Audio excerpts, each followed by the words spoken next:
In the chaos of World War II, while nations mobilized armies and headlines screamed of battles, one London stockbroker kept a secret that would define his life.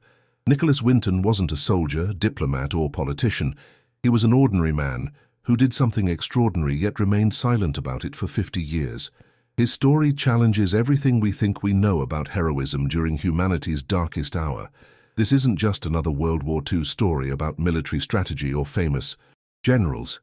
This is about how one person's conscience and determination saved 669 children from certain death in the Holocaust. For those of us who lived through that era or study its lessons, understanding these individual acts of courage reminds us that heroism often wears the most unassuming face. It shows that significant change doesn't always require power or fame.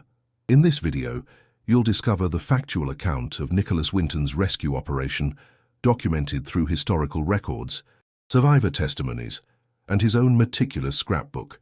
We'll explore the practical steps he took, the obstacles he faced, and the network of ordinary people who helped him. You'll understand the historical context of 1938-1939 Czechoslovakia and the real challenges of evacuating children from Nazi-occupied territory. My research for this presentation draws from the Holocaust Educational Trust archives, Imperial War Museum documentation, and interviews with Winton's family and the children he saved. These sources provide verified facts about this operation, including the bureaucratic hurdles, financial constraints, and the heartbreaking decisions families faced. I've ensured every detail shared here can be cross-referenced with historical documentation. To truly appreciate what Winton accomplished, we need to understand the world he lived in during those critical months before war erupted. The political landscape of 1938 was complex, and the dangers facing Jewish families in Czechoslovakia were escalating daily. What drove an ordinary stockbroker to cancel his skiing vacation and travel to Prague would set in motion events that demonstrate how individual action can challenge overwhelming darkness. In September 1938, British Prime Minister Neville Chamberlain returned from Munich, waving a paper and declaring peace for our time. The Munich Agreement had just handed Czechoslovakia's Sudetenland to Hitler, appeasing Nazi Germany's territorial demands.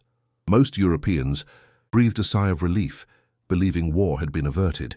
But for Czechoslovakia's Jewish population, approximately 118,000 people, this diplomatic compromise meant something entirely different. They were now living under the shadow of Nazi persecution. The Nuremberg laws, implemented in Germany in 1935, had already stripped Jews of citizenship rights, prohibited intermarriage, and excluded them from professional life. These same laws would now extend to occupied Czechoslovakia. Jewish families watched as their neighbors disappeared, businesses were confiscated, and children were expelled from schools. The Kristallnacht pogrom in November 1938 made clear that Jewish communities faced not just discrimination, but systematic violence and possible extermination. Nicholas Winton was 29 years old, working at the London Stock Exchange, planning a skiing vacation in Switzerland for Christmas 1938.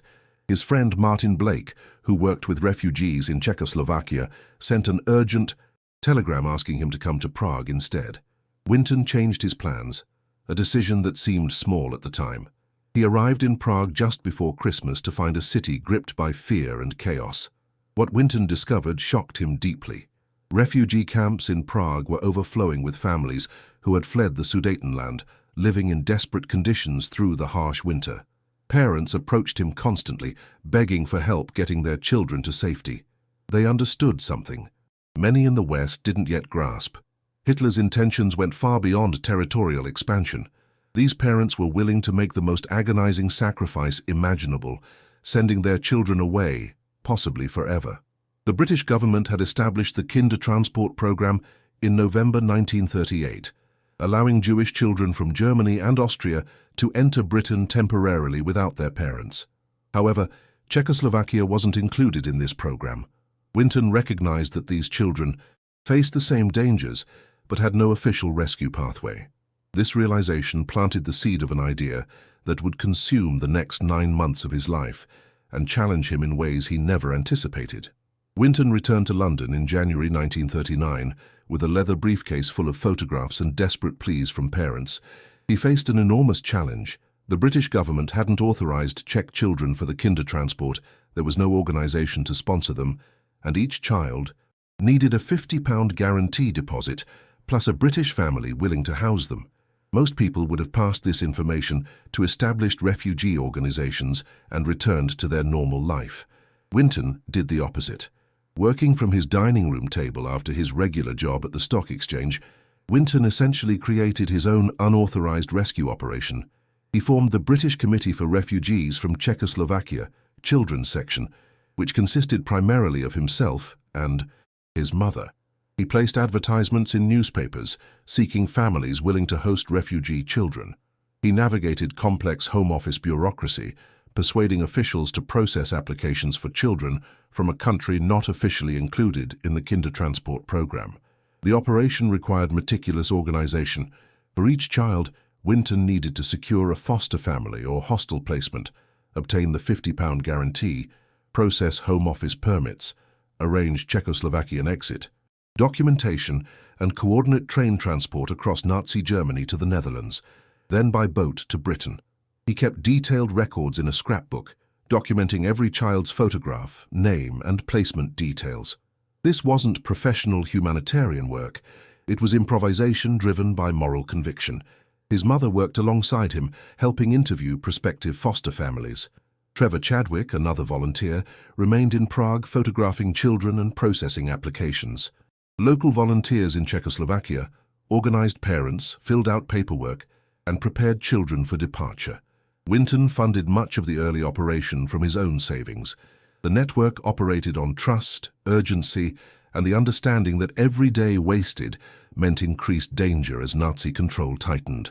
The first transport departed Prague on March 14, 1939, carrying 20 children.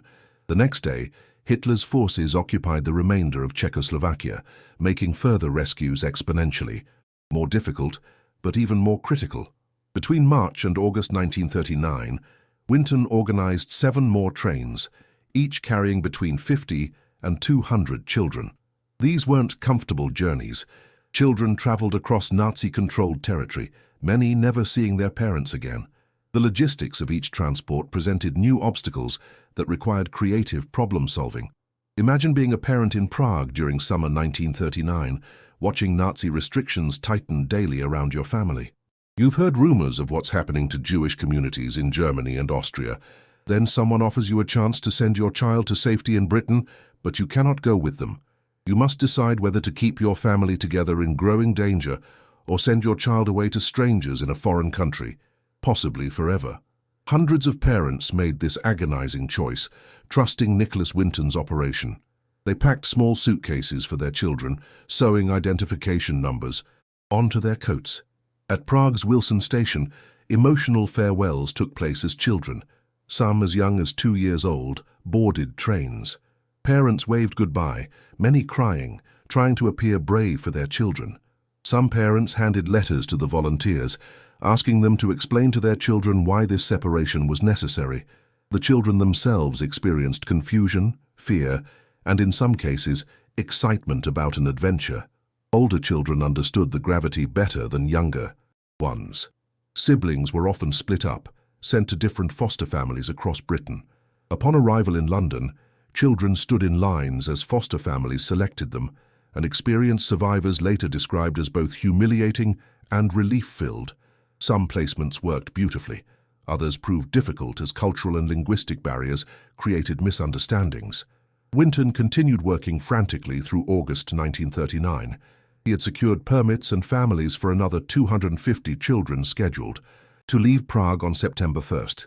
That train never departed. On that same day, Germany invaded Poland, and Britain declared war 2 days later. Czechoslovakia's borders closed completely. Those 250 children, already at the station with their suitcases, were turned back. Historical records indicate that the vast majority of them perished in the Holocaust. This painful reality haunted Winton for the rest of his life, though he rarely discussed it. Of the 669 children he successfully rescued, most never saw their parents again. Many parents died in concentration camps including Auschwitz, Treblinka, and Theresienstadt. The children Winton saved grew up in Britain, often unaware of the full story of their rescue. They built new lives, carrying the weight of survival while their families perished, a psychological burden documented in numerous Holocaust survivor accounts. After the war ended in 1945, Nicholas Winton returned completely to his ordinary life. He married, raised a family, worked in business, and never mentioned his rescue operation. He didn't seek recognition, give interviews, or attend Holocaust memorial events. His wife, Greta, didn't learn about the scrapbook until 1988, nearly 50 years after the rescues, when she discovered it in their attic while cleaning. This silence wasn't motivated by modesty alone. Winton carried guilt about the children he couldn't save. The scrapbook Greta found contained everything: photographs of 669 children, lists of their names, correspondence with parents and foster families, and documentation of the entire operation. She recognized immediately the historical significance and contacted Holocaust historian Elizabeth Maxwell, who verified the document's authenticity. Maxwell then contacted the BBC, suggesting Winton's story for their program That's Life, hosted by Esther Ranson. Winton reluctantly agreed to appear, still uncomfortable with attention. On February 1988, Winton sat in the That's Life studio audience, unaware of what the producers had arranged. Ranson told his story to the television audience, then asked if anyone present owed their life to Nicholas Winton. The woman sitting next to him stood up, then the person behind him stood, then another and another, until nearly everyone in the audience was standing, all of them children from his transports, now in their 50s. The moment, captured on film and available through BBC archives, shows Winton's overwhelmed reaction. His face shows shock, tears, and disbelief as he realizes these successful adults, these grandparents, these accomplished professionals, survived because of his actions 50 years earlier. The gratitude expressed by the survivors was profound and emotional. This television appearance transformed Winton's final decades, though he always insisted he simply did what needed doing. Following the broadcast, the story spread internationally. Survivors began organizing reunions, sharing their experiences, and publicly thanking Winton. Historians documented the rescue operation in detail, comparing it to Oskar Schindler's efforts and the wider Kindertransport movement. Winton received numerous honors, including a knighthood from Queen Elizabeth II in 2003 and the Czech Republic's highest honor, the Order of the White Lion. Yet he consistently deflected praise, pointing to the many volunteers who helped. If you're inspired by stories of ordinary courage during World War II, subscribing to this channel ensures you'll discover more documented accounts of individuals who made extraordinary differences during history's darkest periods. The 669 children Nicholas Winton saved didn't just survive. They built remarkable lives across multiple generations. Among them were future scientists, artists, teachers, journalists, and community leaders who contributed significantly to British society and beyond. Their descendants now number in the thousands, representing families that exist only because of decisions made in 1939. This multiplication effect demonstrates how saving one life creates ripples through time. One survivor, Vera Gissing, became an author documenting her experiences in books like Pearls of Childhood. She spent decades speaking to schools about the Holocaust and the Kindertransport. Another, Lord Alf Dubs, became a British Labour politician who championed refugee children's rights, directly inspired by his own rescue. In 2016, he successfully amended British immigration law to accept unaccompanied child refugees, calling it the Dubs Amendment. His advocacy represents the rescue's continuing impact on policy. Joe Schlesinger became a prominent Canadian broadcast journalist for CBC, covering international conflicts and historical events throughout his career. Film director Carol Rice, another Winton child, directed influential British films including Saturday Night and Sunday Morning and The French Lieutenant's Woman.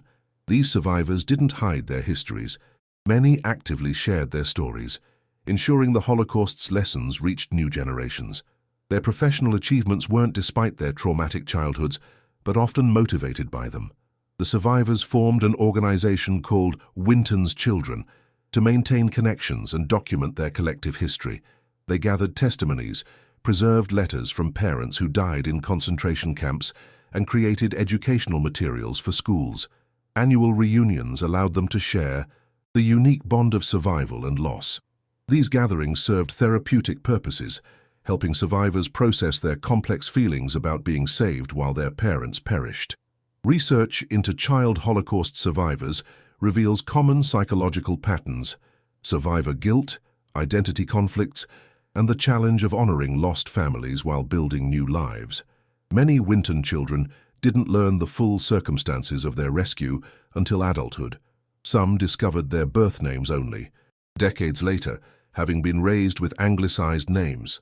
The scrapbook became crucial for survivors seeking information about their biological families.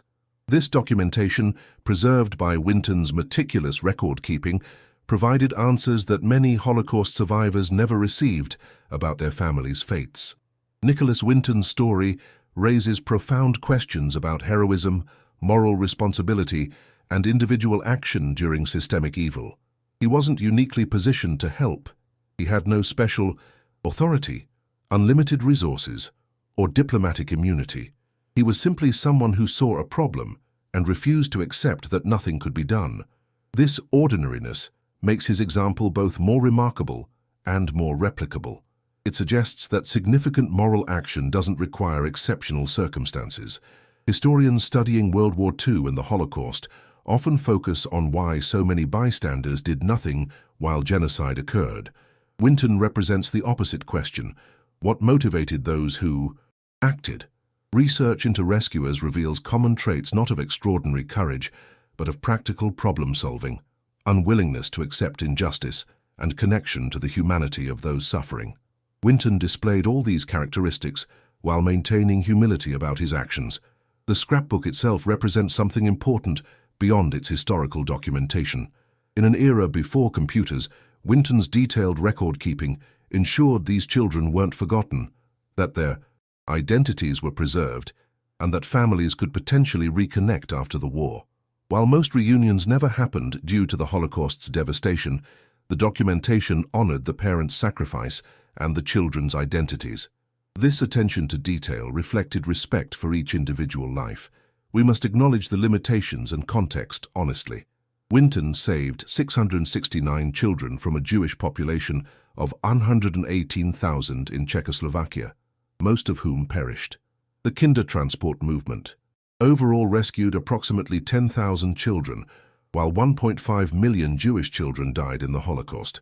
These numbers aren't meant to diminish the rescue's significance, but to maintain historical perspective about the genocide's scale. Individual heroism, while inspiring, couldn't stop systematic state-sponsored murder. What can people today learn practically from Winton's example? First, bureaucratic obstacles aren't immovable when approached persistently and creatively. Second, networks of ordinary people coordinating action can achieve what seems impossible. Third, moral action often requires personal sacrifice of time, resources, and comfort. Fourth, the impact of helping others may not be fully understood for decades. Finally, keeping detailed records of humanitarian work preserves history and provides crucial documentation for survivors and researchers. Nicholas Winton lived to age 106, passing away in 2015. His final years brought international recognition, meetings with survivors and their families, and the satisfaction of seeing his story inspire others. Schools across Britain and the Czech Republic now teach about his rescue operation. A statue of him sits at Prague's main railway station, depicting him with children. These memorials ensure future generations learn about individual moral courage during World War II. The Prague statue was unveiled in 2009, 70 years after the transports. Survivors and their descendants attended the ceremony, some returning to Wilson Station for the first time since their childhood departure. The memorial includes a bronze suitcase bearing the names of all 669 children. In Britain, the Winton Memorial Trust promotes his legacy through educational programs. These initiatives aren't just about honoring one man, but about teaching the broader lessons his actions represent.